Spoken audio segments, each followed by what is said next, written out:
सभी बड़ों को नमस्कार। आज एक नई कथा सुनाने जा रहा हूँ। कहानी जानिए कैसे भगवान ने खुद आकर की अपने भक्त की रक्षा। दोस्तों, एक गांव में एक आदमी रहता था। वह बहुत अच्छा था, हमेशा दूसरों की मदद करता था और उसका दिल बहुत अच्छा था। वह किसी का निरादर नहीं करता था। अपने घर पर आए हुए मेहमानों को बहुत आदर पूर्वक भोजन करवाकर बेचता था और वह प्रत्येक दिन ओम नमः शिवाय का जाप करता था। वह भगवान शिव को दिल से बहुत मानता था और उनकी पूजा अर्चना किया करता था। उसके काम अच्छे थे, यह देखकर भगवान भी उस पर बहुत प्रसन्न थे और भगवान उसका हमेशा साथ देते थे। उसके साथ उसके बच्चे, उसकी पत्नी भी उसके साथ भगवान की पूजा किया करते थे। एक दिन की बात है, वह आदमी बहुत बीमार हो जाता है और उसके घर वाले उसको हॉस्पिटल में लेकर जाते हैं। जब वह उसे हॉस्पिटल में लेकर जाते हैं तो डॉक्टर उनको बताता है कि आपको अभी 2 लाख रुपए जमा करवाने पड़ेंगे। अभी के अभी पैसे जमा करवा दो, उसके बाद इनके दिल का ऑपरेशन करना पड़ेगा।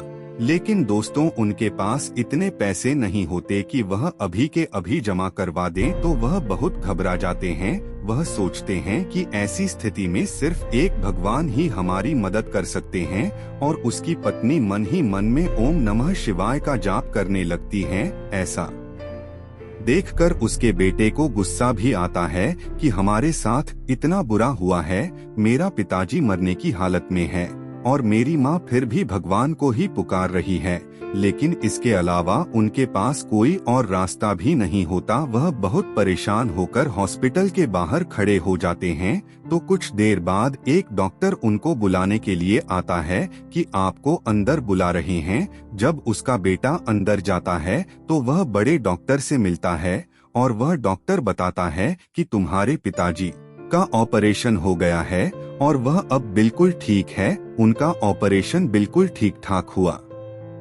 है। तुम्हें अब घबराने की जरूरत नहीं है। कुछ समय बाद तुम्हारे पिताजी अच्छी तरह स्वस्थ हो जाएंगे। तो वह मन ही मन में सोचता है कि जब मैं और मम्मी बाहर थे तो पैसे किसने दिए होंगे और कौन पैसे लेकर आया होगा।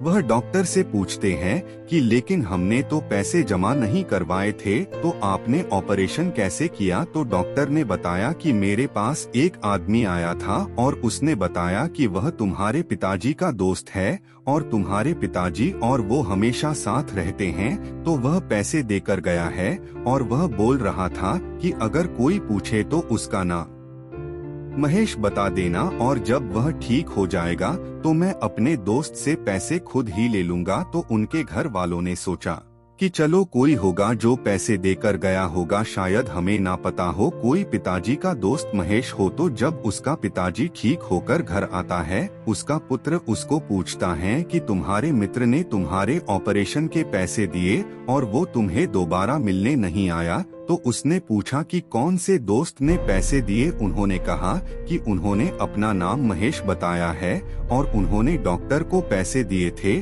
और डॉक्टर को बोला था कि बाद में मैं मिलने आऊंगा तो पैसे ले लूंगा।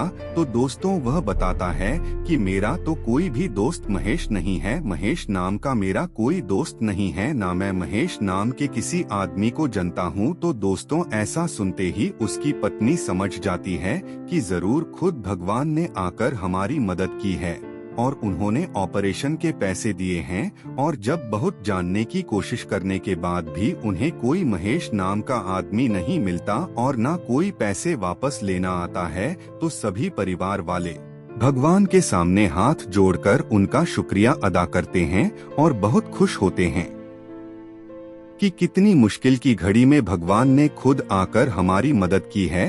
तो दोस्तों, इस कहानी से हमें यह शिक्षा मिलती है कि अगर हम सच्चे मन से भगवान को याद करते हैं तो इस घोर कलयुग में भी भगवान हमारी मदद करने जरूर आते हैं या किसी और इंसान के द्वारा हमारी मदद करते हैं। लेकिन दोस्तों, मदद जरूर करते हैं, बस विश्वास होना चाहिए। दोस्तों, इस वीडियो में बस इतना ही। मिलते हैं अगले वीडियो में। अपना ख्याल रखिएगा। उम्मीद है कि आपको यह कहानी पसंद आई होगी। आपका कोई भी सुझाव है तो मुझे कमेंट में कह सकते हैं। कृपा करके आप मेरे चैनल को सब्सक्राइब करें और मेरी वीडियो को लाइक करें।